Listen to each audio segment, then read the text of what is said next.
పాత్రికేయ మిత్రులకు, మీడియా సోదరులకు, తెలుగుదేశం పార్టీ కార్యకర్తలకు కూడా ప్రతి ఒక్కరికి నా హృదయపూర్వక నమస్కారాలు తెలియజేసుకుంటున్నాను.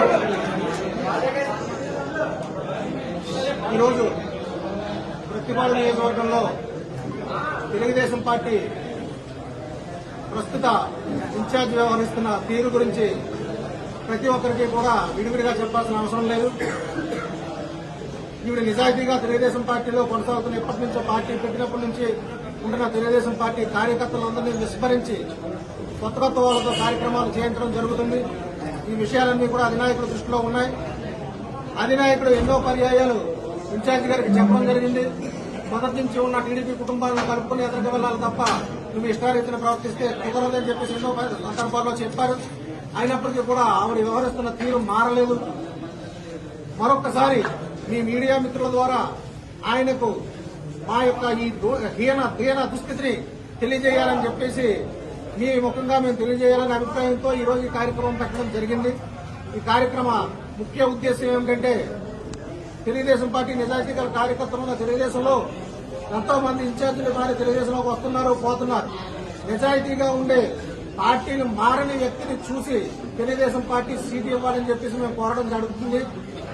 ఇప్పుడున్న ఇన్ఛార్జికి సీటు ఇస్తే ఆవిడ నెగ్గిన తర్వాత పార్టీ కొనసాగుతారో లేకపోతే పార్టీ మారుతారో కూడా తెలియని పరిస్థితి కాబట్టి ఆవిడకి సీటు ఇవ్వొద్దని చెప్పేసి మీ మీడియా ముఖంగా తెలియజేయడమే మా ప్రధాన ఉద్దేశ్యం.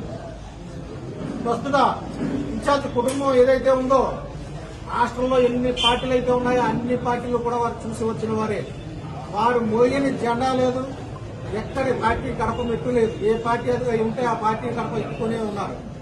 ఇక్కడ ఉన్న సోదరులు ఎవ్వరూ కూడా ఏ రోజు పార్టీ మార్చి కుటుంబాలు కాదు. కష్టం వచ్చినా సరే నష్టం వచ్చినా సరే తెలుగుదేశం పార్టీలో ఉన్నారు. మరి మా మీద అంటే నిజాయితీ పనులైన మా మీద ఎందుకు వాళ్ళకి అంత అక్కసం మాకు తెలియడం లేదు. అంటే గతంలో జరిగిన పర్యాయం కొన్ని చెప్పాలి. ఈ సందర్భంగా మా మీద ఎందుకు ఫ్యాషన్ తెచ్చుకున్నారో మాకు అర్థం కాలేదు. అంటే నాకున్న అనుమానాలు మీరు చెప్తున్నారు.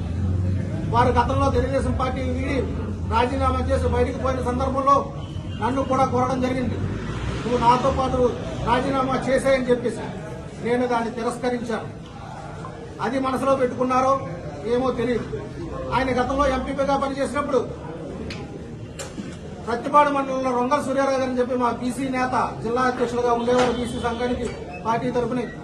వారు సోషల్ ఆడిట్ నిర్వహించినప్పుడు ఆయన ఎంపీపీగా ఉన్నప్పుడు చేసిన స్కాముల మీద ఆయన సోషల్ ఆడిట్ నిర్వహించినప్పుడు మమ్మల్ని అందరినీ కూడా సహాయం కోరితే మేమందరం కూడా పార్టీ తరఫున అక్కడికి వెళ్లడం జరిగింది.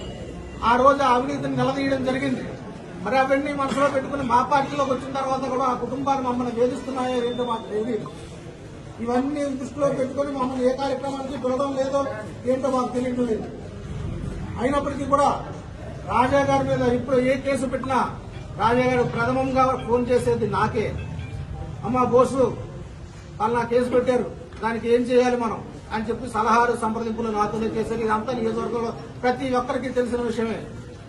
అలాగే ఆయన్ని అరెస్ట్ చేసిన సందర్భంలో అరెస్ట్ చేయడానికి ప్రయత్నించినప్పుడు ఎంత బలగాలు అయితే ఉన్నాయో పోలీసు బలగాలు అన్ని బలగాలు దింపేసినప్పుడు అతి సునాయాసంగా ఆయన అరెస్ట్ నుంచి కాపాడిన వ్యక్తిని నేనే చెప్పి బల్ల వ్యక్తి నేను చెప్తున్నాను.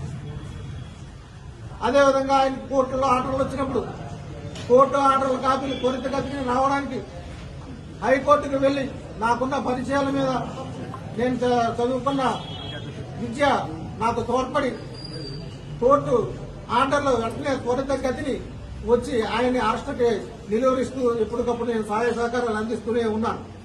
అయినప్పటికీ కూడా ఆయన ఎందువల్ల కూడా మమ్మల్ని దూరం పెట్టడం జరిగింది. అదే సంస్కృతిని ఇప్పుడు ఉన్న ప్రస్తుత ఇన్ఛార్జ్ కూడా కొనసాగిస్తూ వస్తున్నారు.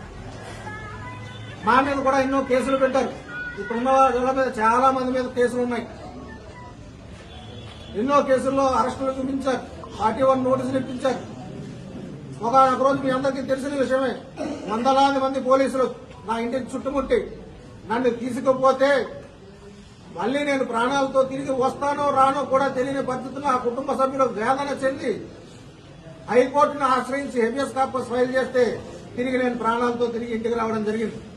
అయినప్పటికీ కూడా నేను ఎప్పుడూ పార్టీ మారడం అనే ఆలోచన మాకు ఎప్పుడూ రాలేదు.